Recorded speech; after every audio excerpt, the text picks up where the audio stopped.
Welcome, everyone, to today's Explainer. We're going to be unpacking a truly insightful tausiah, that's a religious lecture, delivered by Pak Sukesti Martono back on February 10th, 2026. The main focus here? The absolute foundational role that discipline plays in shaping a true professional character. Okay, let's dive into this. Is discipline a prison? Let's be totally honest with ourselves for a second. For a lot of us modern professionals, just hearing the word discipline triggers this instant sense of dread, doesn't it? We immediately picture blaring alarm clocks, impossible deadlines, and just a total loss of personal freedom. We kind of view it as this rigid cage locking us in. But today, we're going to challenge that assumption head-on and ask, what if discipline isn't a prison at all? What if it's actually something that completely sets you free? To figure that out, we've broken down today's explainer into 4 key parts. 1, the ultimate foundation. 2, true professional character. 3, the secret to peace. And 4, the perfect role model. Having a structured roadmap like this actually mirrors the exact kind of clarity and peace of mind that true discipline brings into our lives. Section 1, the ultimate foundation of life. We really need to stop viewing discipline as a mere restriction and start seeing it as the essential bedrock required to build a meaningful life. And this brilliantly illustrates that shift in mindset. Discipline is the bridge between intention and real results. Think about it. Without this crucial bridge, our absolute best intentions just collapse. Our grand plans remain nothing more than fleeting fantasies, right? Your true potential just stays buried. You can have all the ambition in the world, literally, but if you don't have that bridge of discipline, there's no way you're crossing over into reality. And this isn't just some modern productivity hack you'd find on social media. It's a profound spiritual truth. Take this powerful verse from the Quran, Surah Ash-Saff, verse 4. Indeed, Allah loves those who fight in His cause in a row as though they are a single structure joined firmly. This divine wisdom shows us that order and discipline aren't just corporate buzzwords, they are profound signs of earnestness. Being structured and organized is actually a way to actively earn Allah's love. Section 2, building true professional character. Let's move to and see how this builds into the practical reality of our modern workplace. Because out in the real world, a true professional isn't just someone who is book smart. They are organized, they are diligent, and above all, they are reliable.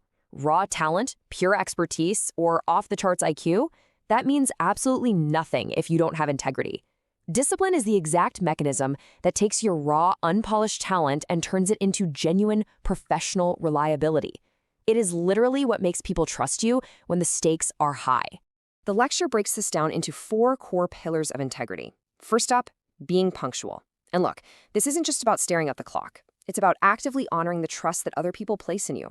Second is being consistent, which is our defense mechanism against the constant everyday pull of laziness. Third is being responsible, meaning you're always delivering the absolute best quality work you can. And fourth, self-control. This one is absolutely crucial. It's your ability to restrain those sudden impulses and desires, protecting your long-term commitments from being derailed by just one momentary weakness. When you put these 4 pillars together, you get an unbreakable professional character. Section 3, the secret to peace and intelligence. Now, let's talk about the emotional and mental payoffs here.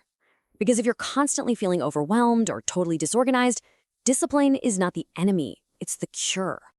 Our source explains that discipline gives us this step-by-step internal training.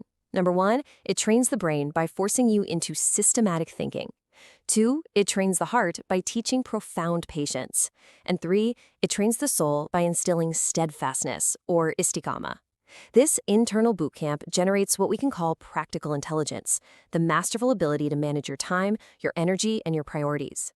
It lets you actually appreciate the process of life, rather than just agonizing over reaching the finish line. Now, what's really interesting about this slide is the stark contrast between our everyday modern anxieties and the actual reality of living a disciplined life. The myth we all hear is that discipline is rigid, burdensome, and leaves you constantly chased by guilt. But the truth? It's incredibly soothing. It provides certainty. It completely eliminates that haunting shadow of procrastination. By simply getting things done when they need to be done, your life becomes light, well-ordered, and genuinely pleasant. Section 4, the perfect role model. You see, we aren't just talking about abstract theories or self-help concepts here. We have a flawless historical example to ground all of this. The source points directly to the example of Prophet Muhammad, peace be upon him. His daily cycle was an absolute masterclass in balance. Just look at this timeline. At night, he engaged in tahajjud prayer, maintaining this profound spiritual devotion in the quiet hours, even with the immense weight of his daily leadership duties.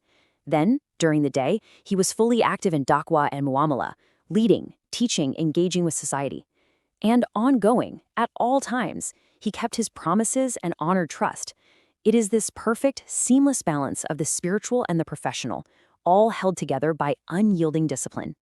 So, the crucial point is that discipline is a guiding light toward a smart mind, a clear heart, and beautiful behavior. It's a pathway to divine blessings, not just a way to hit some human metrics or climb the corporate ladder. It transforms who you are at your very core. Which leaves us with this final, really provocative thought to carry with you. Is tomorrow's work just a task, or is it an act of worship? Think about it. When you set your alarm, when you organize your calendar, when you push through the urge to procrastinate, you have the very real power to elevate those everyday professional routines into noble acts of devotion. Choose to embrace the discipline and just watch how it completely transforms your life.